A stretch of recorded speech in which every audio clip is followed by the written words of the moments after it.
15e jour, une semaine à tenir, une semaine à blêmir, à ressentir les étincelles, les respirer, les raffermir, une semaine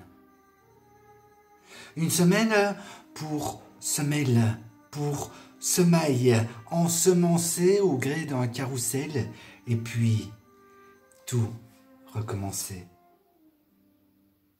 Avancer de semaine en semaine, c'est se sentir propulsé dans une distorsion du temps que l'on peut maîtriser. La dilution s'exprime aussi par expansion. Elle fait comme le mercure, elle varie selon la température.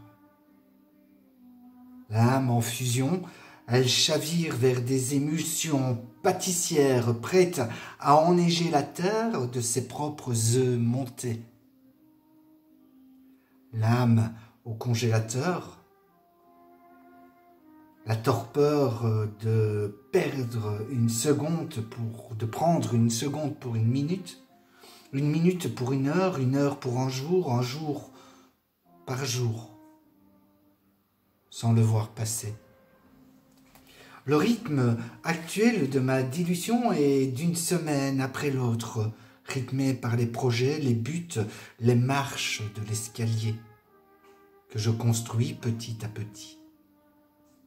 L'escalier de la dilution est infini, il varie en froideur, en chaleur. Il se tempère et se gère à lui seul. Chacune de ces températures implique une temporalité qui se reçoit, s'accepte, s'abandonne à elle-même.